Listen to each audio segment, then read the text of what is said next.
So stop lying on Terry. We did make a move. We made a big move. We made a big splash. No, people act like we drafted Judon or something. People act like Judon been here for 4, 5, 6 years. You know, hello. Terry Fontenot went and jumped into the deep end of the swimming pool. He went and got Judon. He gave up a 3rd round pick for a guy who's probably in all likelihood gonna just be a 1-year rental. We gave up a 3rd round pick for him. So stop lying on Terry. Terry did try. He did try to improve the pass rush. It seemed to me that Terry Fontenot, Raheem Morris, Jimmy Lake, they all knew, like, hey man, pass rush, we ain't looking like we need to look at training camp. We need some help, Terry. What you could do? So Terry went and got on the phone, went and worked his mojo. Okay, we're gonna bring Matthew Judon in here, a proven vet, proven pass rusher. Excuse me. He got multiple years of double-digit sack totals on his resume. This would be a great move for us. And now y'all don't lie to me neither. Now, when we made that move, somebody stop me when I start lying. When we made that move, this fan base, we were doing somersaults, we were dancing, we was all hype, we was crunk. Hey, we got Judon, boy, we about to be lit in the bins. But we about to do it. Everybody was happy when that Matthew Judon trade happened, man. Everybody on all the social media platforms, YouTube, Facebook, Twitter, TikTok. I don't get on TikTok that much, but I'm just saying there was a lot of jubilation within the fan base when we made that Matthew Judon trade. But you know what? So far, it just not have gave us the production that we thought it would with Judon. You know, so far it hasn't been what we thought it was. But let's not sit here and play like we didn't think that was a big boy power move by the Falcons. And this is coming off us getting Justice Simmons. That happened like within days of each other. So when people try to sit up here and act like Terry Fontenot ain't try to do it, man, what would do anything to improve this team, to improve this roster, to improve this defense, man, y'all got some short ass memories. Put some respect on Terry's name. You know, put some respect on his name. And listen, people, listen. This ain't Madden. You just can't trade all through the year and evaporate all your draft picks. This is not Madden. You can't turn the salary cap off. You know, you can't make these bias ass trades with the Falcons win on the trade when you trade a 5th and 6th round and you get Max Crosby. It don't work like that in the real world. Now, it's easy for me. It's easy for all of us to say the Falcons should have traded this. They should have traded that. It's easy for us to say. We ain't got no skin in the game. We ain't got no skin in the game. You know, the powers that be that work in Flowery Branch that are employed by Arthur Blank, they got skin in the game. Their careers are on the line. Their resumes are on the line. So they just can't come out here and be all trade happy like some people in the fan base want them to be, you know?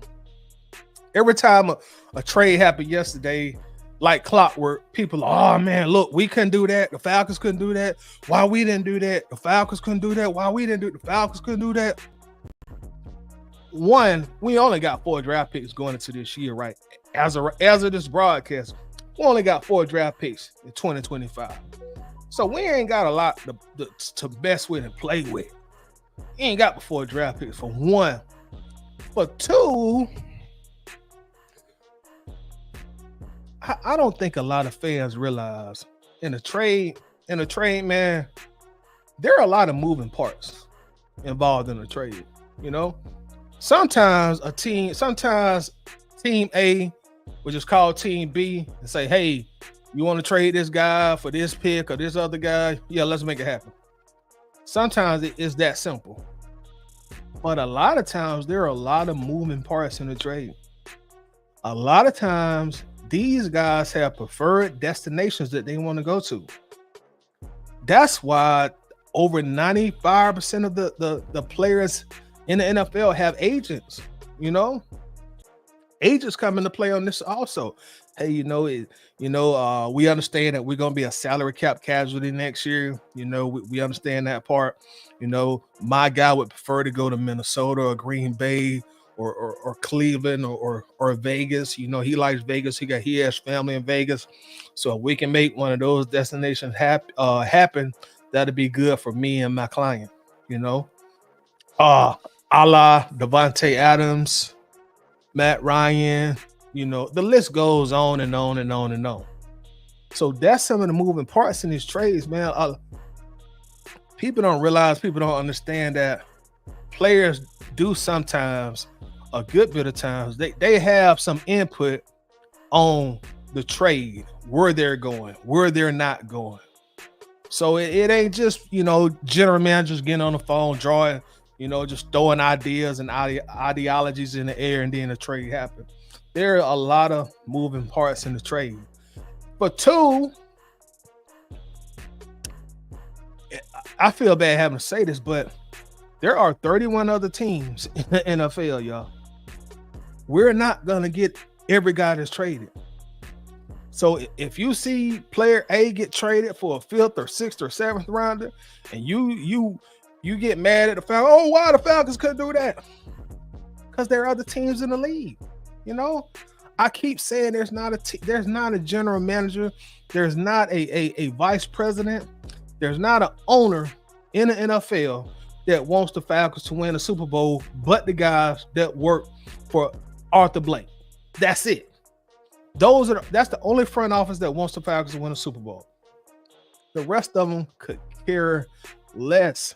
So when all these other teams start making trades and acquisitions here, hey man, we not the only car shop in town. Hey man, we're not the only McDonald's in town. Hey man, we're not the only landscaping company in town. The 31 other teams in the league. And another part of that is, contrary to what a lot of us seem to want to believe, not everybody wants to come play for Atlanta. That's a fact. That's a hard fact of life. We love the Falcons. That don't mean these players love the Falcons. Y'all would be surprised what a lot of players think about the organization. Oh, that's Loserville. I don't want to go play down there. I go down there and party. And I got me a little side pieces. I really got two side pieces down there. But I ain't trying to go down there and play. Man, them bums. I ain't going to play for Atlanta. No way. No, sir. No, y'all better not trade me to Atlanta. Shoot, no. So that's the part of the equation that fans just some fans. I don't want to put a blanket statement on everybody because we got a lot of intelligent fans too. But some of our fans, man, they just think we the only team in the league and we call all the shots. Arthur Blank just do what he want to do. Terry Fontenot can do what he want to do. Raheem Morris can do what he want to do. We made our trade. Matthew Judon, that was our trade, y'all. That was our trade. We just gotta hope he get better. We gotta hope our defense get better with him on the team. But that was our move. You can't be making trades out of desperation. If you go to a car dealership, and they sense you are desperate to buy a car, you're not gonna get the best deal. You better go in there with the mentality, hey man, boy, it's 10 other car lots in this city, bro. Y'all ain't the only cats in town that's selling cars, dog. So hey, if you can't find me a lender that can get this interest rate down, or if you can't knock off at least $3,000 off this asking price, hey bro, I'm about to walk out. So negotiation. So the Falcons gotta have the same kind of perspective when it comes to making trades. Terry Fontenot just keep, I'm desperate to get a pass rusher. I'll give you anything. Who you want? You want Micah Penix? You want Bijan? You want Drake? We just desperate to make a move, y'all. They gonna bend you over. They gonna get that that baby oil. No, diddy. They gotta run something up, rub up something up in you. Shout out to my dog John Harris with Super Chat. John Harris from the iTest with the super chat, man. John, I definitely thank you so much, man, for all the support that you have shown to the channel over the years. So thanks a lot. I do appreciate it. John says, in the grocery store, you can get what you want for the price you want to pay. Not in the NFL.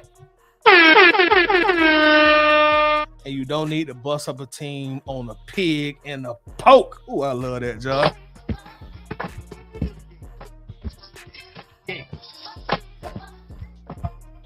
I love that. Those are some wise words from John Harris. And y'all make sure to check out John and Winston tonight on the iTest. If you're not subscribed to the iTest, make sure to subscribe to their YouTube channel. They will be on live tonight at 10 p.m. And back to John's point, that's what he just saying, man. You can't be desperate, man. You can't just go in there desperation mode, just trying to make a deal to make a deal. Just because, us fans are in a tizzy for the team to make a trade. We made our trade, y'all. We made it. It just ain't, we haven't reaped the rewards that we hope to reap from the trade. But we made our trade. Let's just hope this team get better. Let's hope we can build off these 3 sacks we had last weekend and get better. That is what it is. And also, hey, we gotta show some patience with this new staff. You gotta show Raheem Morris some patience with his offensive coordinator, with his defensive coordinator. As the old saying goes, Rome was not built in a day. Our fan base seems to think, hey, we get a new coaching staff, we're gonna win the Super Bowl the very next year. It typically don't happen like that, y'all. You don't go from 6 consecutive losing seasons to winning the Super Bowl on the 7th season. That rarely happens in the NFL. So show some patience.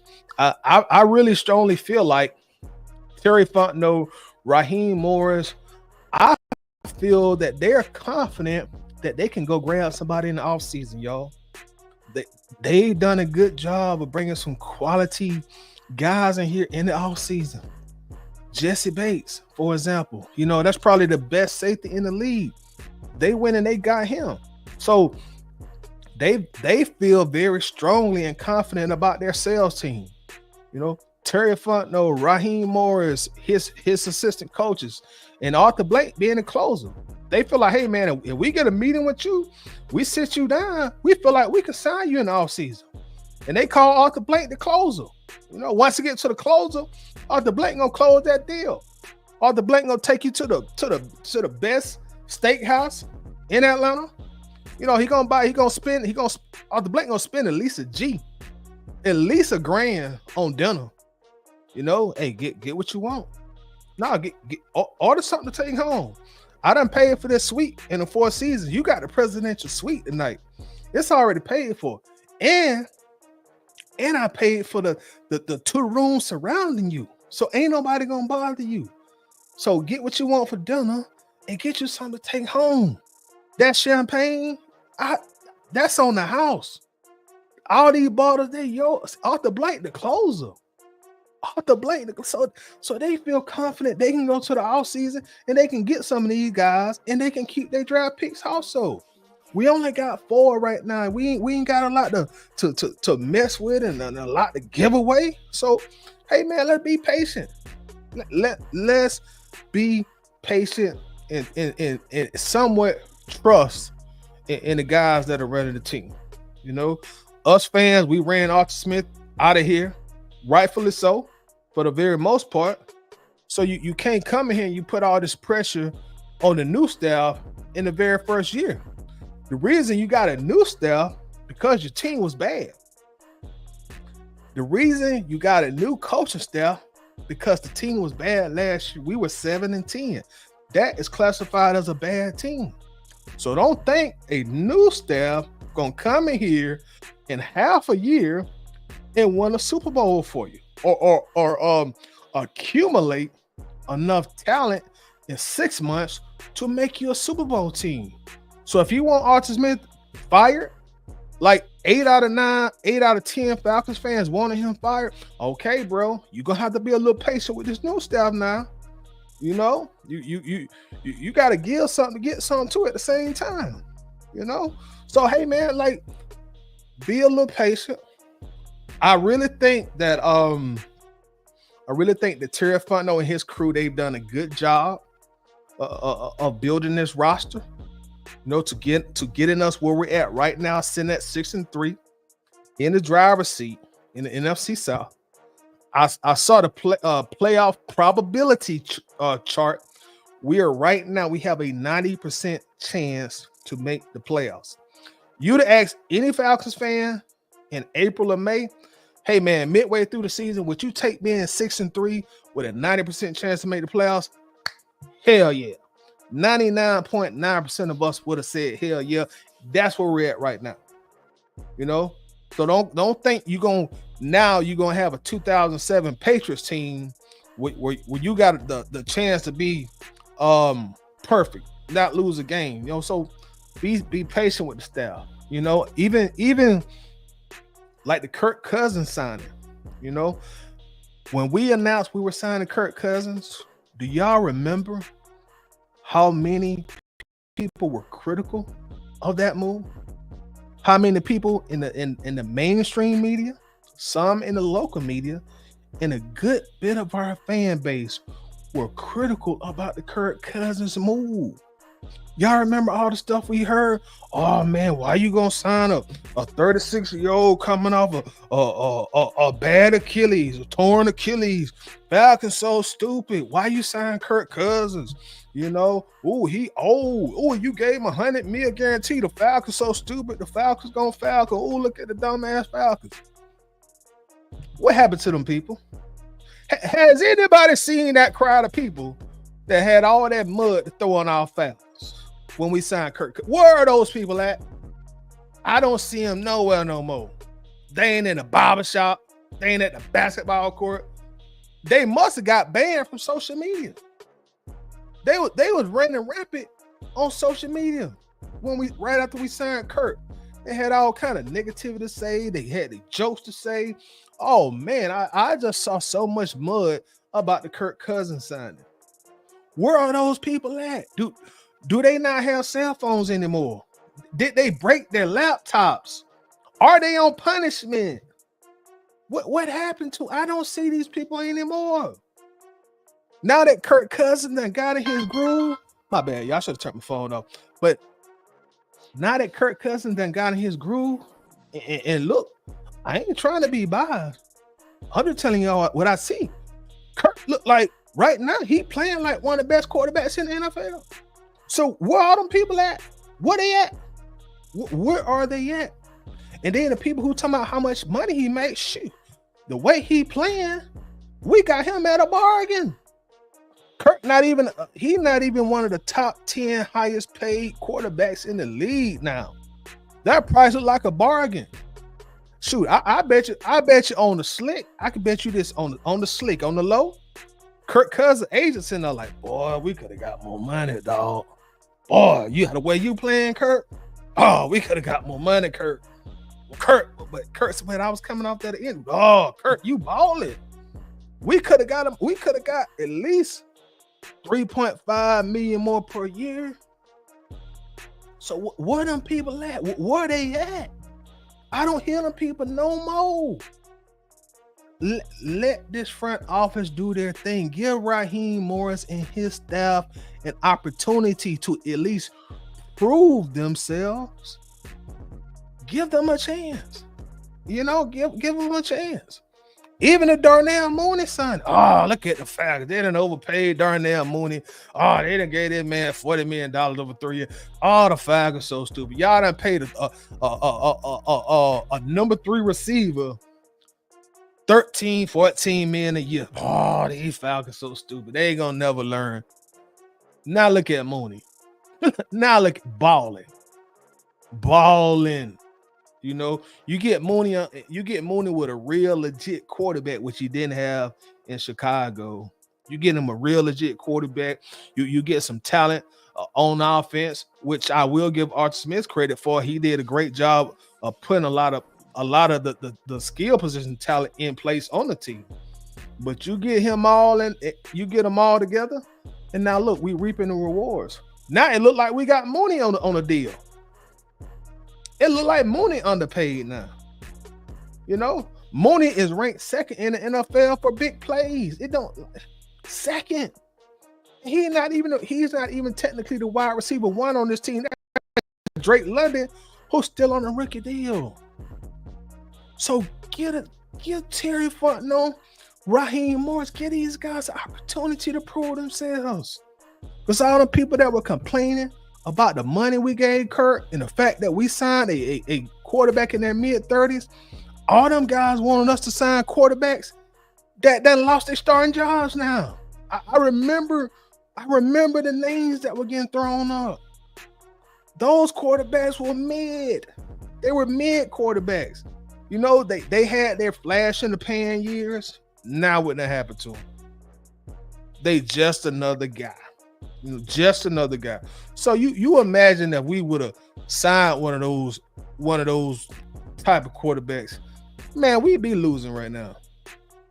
Without Kirk Cousins, without Darnell Mooney added to this offense, bro, we would not be 6-3 right now. We would not have a winning record. You know, we would not have a winning record. So, you know, I never been one of those trust the process guys, but at least be fair. You know, at least be fair. At least get his new staff at least a year and a half. That means they've had 2 off seasons to get their blueprint on the team, to get their players on the team, to get their mentality and message spread throughout the locker room before you start throwing stones. You know, don't be afraid to be successful. We're sitting at 6-3 right now. We in the driver's seat.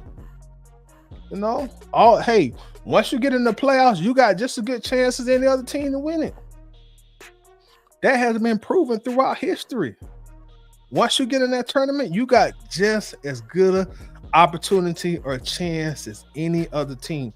So stop lying on Terry Fontenot. Terry Fontenot, he made this trade. He made this trade, and he ain't finna sit out there and make these desperation trades just to make people feel good. You know, and I don't even know what are rumors or how guys like Micah Parsons and Myles Garrett and Max Crosby's name got brought up, but they were hot topics within this fan base. And one of the last times we did a live stream on here, I had asked the panel, like, would you trade Tyler Algier first round and 2 second rounders for like a Myles Garrett? And you know what? Essentially, everybody said no, that's too much. And the reason I put that kind of trade on the table, because it's gonna take something like that to peel a premier pass rusher from their team. Teams are just not gonna give you pass rushers.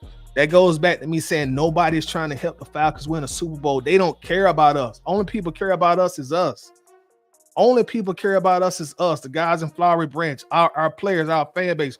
The rest of the NFL, the rest of the league, they don't give a damn if we never win the Super Bowl. They're not gonna lose any sleep.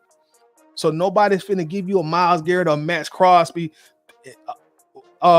on a trade deal that's advantageous to you. No, it's gonna be advantageous to them because you want what they got. You want what they got. You know what I'm saying? So if you ain't willing to sell the farm for Myles Garrett, Max Crosby, it's meritless. It has no merit to it. Ain't nobody finna give you that kind of player unless you really gonna sell your whole. You gotta sell the entire farm to get those kind of players. You know. But you know what? I could continue to go on and on about this, but this is a 30-minute break. And I said at the start, try my best to start making these things right at about 30 minutes. And I hit the 30-minute mark. Before I get out here, I want to thank everybody in the chat, man. I really appreciate y'all coming in. I see the comments. I was just really trying to focus myself on doing this around 30 minutes. So I do apologize. Pardon me that I did not interact much in the chat, which I normally do. Y'all know that. But again, I'll just try and do this 30 minutes or less, which I'm at the 30-minute mark. So let me thank everybody for coming in, rapping with your boy. 30 minutes or less, 30-minute break. 30-minute break. So this is something you can listen to on your break, or what have you. But make sure to check out the eye test tonight, 10 p.m. They'll be on live. And I'm going to try my best to also check in with them tonight as well. Peace out, y'all. Be good. We got the Baghead Aints on Sunday. We're gonna be 7-3. Sunday at around 5 p.m.